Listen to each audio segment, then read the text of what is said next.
Really? What's up, everybody? It's Prophecy Onassis. We got RL, the product. I'm sorry, I fucked that up. He's the product. You know, just Cut. get going. No, this shit's real. When I fuck up, I fuck up. There I don't. You deal with me with my flaws. There ain't no such thing as perfect over you here. go. There you go. We keep it going, cuss words and all. I know where I'm from and I know where I'm going. So let's go. We're gonna get this right. We got RL, Quality Control Manager, Uso Media Corporation. And I'm gonna let y'all two go and say y'all's own shit so you can fuck up Go on, Raymond. I'm Raymond. I'm a content manager. Ted Joseph, CEO. too. Nice. And so what we're gonna be talking about today is I have a fucking piece of cat here on my hat and I can't find it. Excuse me, guys. But what we're gonna be talking about today is culture, business culture. Now, culture is a word derived from the word cult, so that's not what we're putting together here today. We're talking about culture and how you create a dynamic culture that allows people to feel free and feel like they're having fun, but at the same time, uh, being able to execute, knowing how to feel like they're in the sandbox playing, but at the same time, they're not, you know, let's say, asleep in the business world, what they're doing in their work description. So let's start that off by first asking the guys, have you ever worked in a place that had terrible, uh, and you don't have to mention the business for the sake of these people they may have a lot of money and we may have to work with them. Right, right. No names. Yeah, so no name. So we're gonna say, have you ever worked in a business that had a terrible culture? I have definitely. Definitely. Oh, yeah. What type of business? They were a marketing company, and they worked with large companies like American Express. Things like they were like brand marketing, go out there and help people feel good about the business. So, but their culture was they didn't really trust you like that. Oh, So really? yeah, you were really kind of you like an independent in a way because you had to go out and your own territory. They were always questioning you, even when you got results. In my case, they said my results were too much, too fast. I'm like, well, Wait a minute. that's not a good thing. So, in other Yeah, words, by helping them get more money, you cheated. exactly right. We Slow need you to be down. out there Slow longer. down. But Like, they had no proof That's that, right. so you went too fast, so right, that put you on the radar. right, exactly. What about you, Ted? One time, a large company, obviously an entertainment company, they managed by one thing: fear and intimidation. Oh, That was it. No matter what you did, was not good enough. But it was about that makes a very poisonous, toxic environment, as you could imagine. Because when you're fearful, you're not going to perform to your optimum level. sure. But they thought fear would make you better. So try to bully you in there. That's it. That's it. And it was always, your position was always threatened. If you don't hit this number by next week, you're out. Yes. Now, those are the sales. Hey, wait a minute. Those are the sales tactics years ago of the timeshare people. Oh, That yeah. was a revolving door. The boiler room That apart. was it. Now you get Still people now. in there, man. Oh yeah. Do not. Nobody alive leaves this building. That was their attitude. Wow. Without a D. They would lock the door on the customer and keep you in that room until they beat you down and you just gave in. Wow. But that never works. Fear and intimidation for a staff never works. It shuts people down. The best way, I think, and I've seen it, to motivate people is through support. Sure. Supporting your staff. Everybody makes mistakes. They're not infallible. And you learn by it. Right. And you move on. But you will never, ever. It's all about supporting each other. Correct. I There's think, actually a book called Power versus Force. yeah, Have you heard of it? no, I forgot who wrote it, but the whole concept behind the book is you can do two things with somebody. You can either force them to do something uh-huh, or empower them to do it. And when you empower them to do it, that's when they fly and give you the absolute best. yeah, That's When you right. force them to do it, it's a very temporary solution. yeah, and I Yeah, think I think that the culture has been the more so the first instead of the latter of the two. I like the latter of the two. I'm a more self-empowering type of a person when I work with the teams, like from a coaching or sports perspective. Being in the huddle, you have to empower each other to make a play. You right. don't come down on each other constantly because you work together. One of the things that I found out is that by using the empowerment technique, a lot of people are not into that culture because they were used to being browbeat to do the job. Like, get out in the field, work your ass out, and you better have do it the job, or you don't get a fucking water break. Right, That's the exactly. That's kind of right. the thing. You know what I'm saying? Use And the so, pressure. and then when you give them that empowering aspect, they end up not being able to work with that aspect because they need somebody to crack the whip, so to speak. Right. And They've that's been conditioned. unfortunate. Yeah, so they've been conditioned. So you got to recondition them into this environment because a lot of times when people work with us, they begin to they almost feel like what we're doing isn't real because it's the easiest money they've ever made. So therefore, they don't know how to work in this environment. I had a guy who worked for me. He just couldn't work because it was too free will. And he said, "You don't run our company right." And then he left back to go work for this warehouse for 3 times less money. And I laughed because where did he try to come back? His back, right? And we let him back a couple times. And after that, the third time, we just realized the open culture and open expression based business model doesn't work for everybody. This for me represents like what the universal flow is supposed to be. Money is easy, Yeah, but what have you been taught since you were like this? right, Hard work. It's right, hard making money. You've been taught resistance your whole life. yeah, So when you get into something that is not resisting you, like, oh crap, yeah, this is too easy. yeah. Something must be Okay. wrong. Something must be So wrong. something must be wrong. We Exactly. must be hustlers. Exactly. Yeah, we must be selling.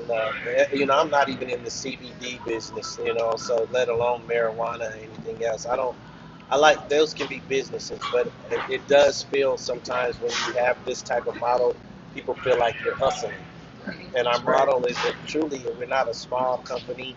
We got a lot of people work here. It's daily. You got a refined orchestration, but you can't really define someone's character because they're themselves. But you can refine what everybody's character and bring it into a unit and say, okay, if you look at football teams, yeah, they're different football teams. But if you look at the Patriots culture, even though they're winners, the Broncos culture, the Rams culture, and the Detroit Lions culture, there's different cultures, and some of those cultures are just guided behind winning, no matter how good or bad the players are. That's That's right. right. It's system. And you know what? Think about it. The Detroit Lions,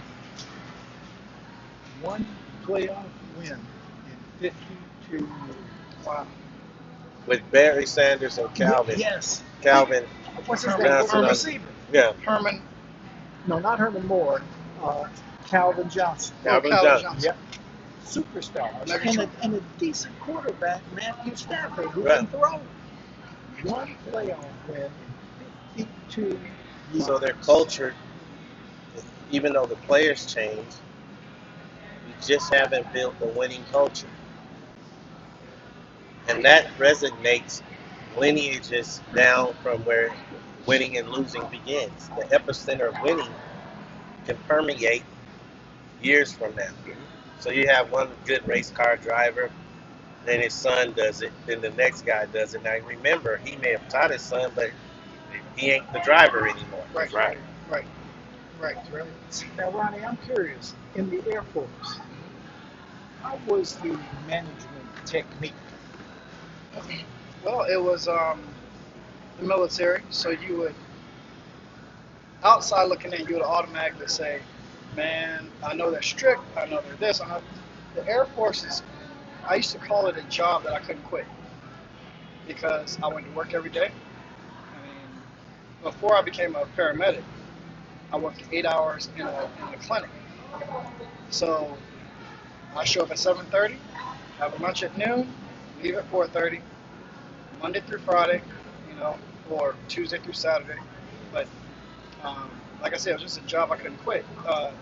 But when I became a Excuse me. paramedic, working in the fire department, 24-hour shift on, 12 hours off, 24 hours on, Arctic survival school, um, some special ops stuff. That's when things get a little bit more. Yeah. Your life is literally in my hands, and vice versa. So it goes from just being a job to where I know why leadership is on that guy's ass. Is because all of us could be dead.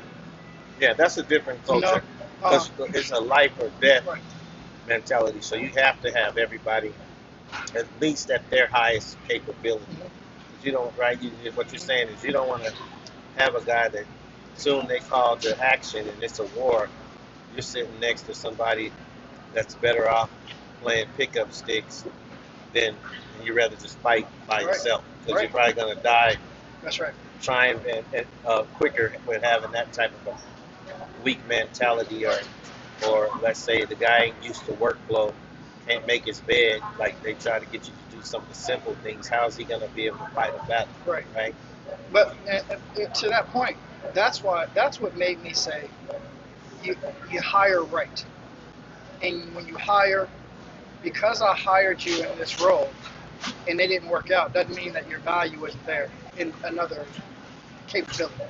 So yeah, you might not have been a good guy to be doing special ops, but you might be a kick-ass, specialist when it comes to communication, or working the radios, or logistics, putting a strategy together to say, okay, the guys are landing here. It'll take them 5 miles to get there. What's the best route from here to here?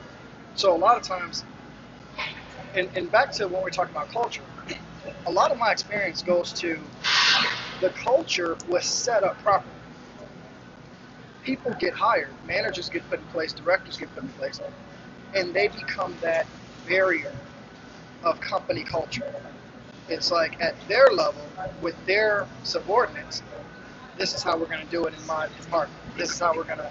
So a lot of times the company culture could be, and we could even see it within our company, if, once we get double and triple the size, and we have 2,500 people, there will be managers and directors that go rogue, Right. and they will lead with fear, and they will lead, and that's how all of these things come about. These lawsuits.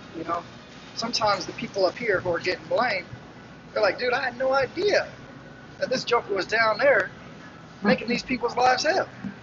Well, you should have known. Like, dude, we got 3,000 staff. Like, you put people in position that you trust, Right. that should disseminate the communication upward and down the chain. And so that was my experience. My experience has always been, if I go up a couple levels in the chain, it gets squashed. The less assertive people, they'll just take it for years and think, and then they'll tell you, man, you don't want to work at my job because my job is whatever their director Right. put in, and it could be the best place to work on the planet. So Got it.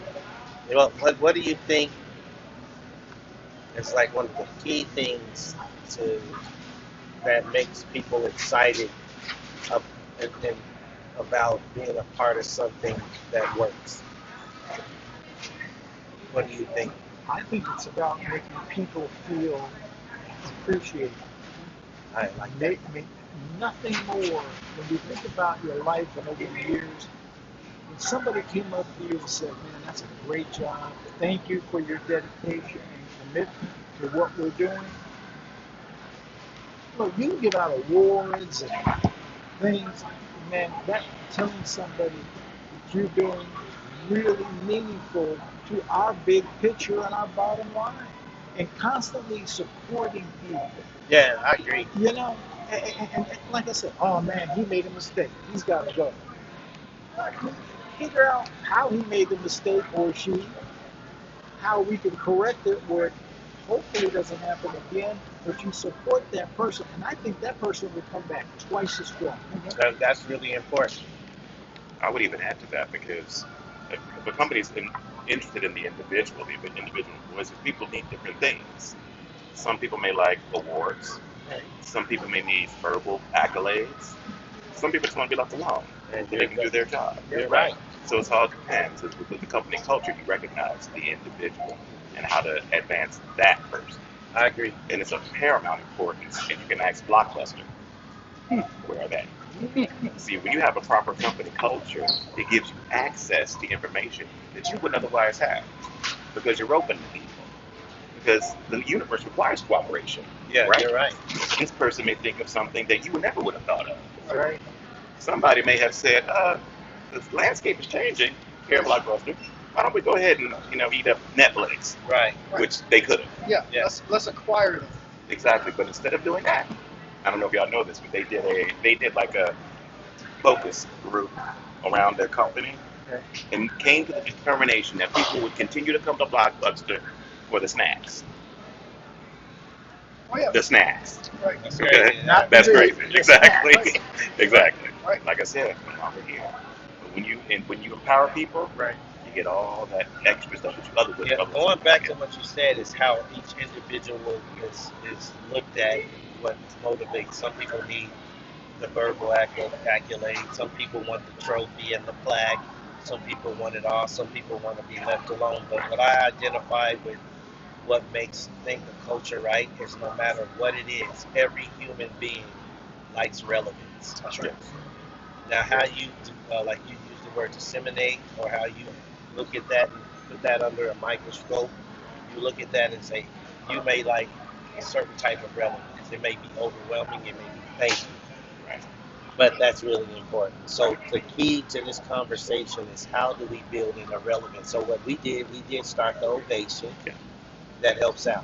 Yes. And then if you see what I do, I go in and I try to target what their expertise was and what they added and why we're thankful to have it. Hoping to magnify in them that someone's paying attention so they can look at themselves and say, hey, I do have that quality, and watch me live it. But then watch the others around them and make sure that they're relevant, that this isn't a once in a while thing. We do it with everybody. And then there's going to be other little things in ovation that take place throughout the week. Hey, somebody was just really on time every time. Well, let me tell you something, Bronson. The two people that won the Ovation Awards, I don't know those people, but I think Julia, I've seen her on Zoom. Yeah. I sent each one of those ladies a little email congratulating them. It went far. They were absolutely so appreciative of, first, the award, Yeah. and secondly, me just spending 30 seconds and writing them an email. So relevance is important, guys. We ain't gonna take this too long because we got this is the last hour and the upload time will go forever. So today we defined, right? If you agree, Yes. what will make our culture better? Relevance. And if you see this video and you're on User World, be our guest and come in and make some comments because this page is really for our company and it'll catch on. Trust me, because we want everyone's input. And if you want to join or even make your own videos, this really isn't for the general public. General public, if you come in, it's okay, but we make these videos really for internal dynamics because I don't think I'm a really good YouTuber. So I don't know if I have a lot to offer to the YouTube world. I can't say because I don't have 100,000 followers or nothing yet, but I can say there may be something you can get out of this, and if it is, feel free to comment, and if you can add to something that maybe we didn't touch on that you think that's relevant to this terminology and what we're talking about, that would be great because we're trying to get better, and we're always learning from other people, and I look at everybody as a teacher, and so does our team. Join us here on Saturday Strategy, even though we shoot it on Sunday. So you wonder why it's never posted on a Saturday. It's because We have families and Kids Day is Saturday. And Sunday, they let us have a little bit of coffee time and time to do this in the morning. So thanks to our families, our children, and our wives and girlfriends and daughters and grandchildren and so forth and whatnot. But thanks to the Buser team, let's keep on dreaming, but let's back it up with hard work, dedication, and continuing to be a solid team.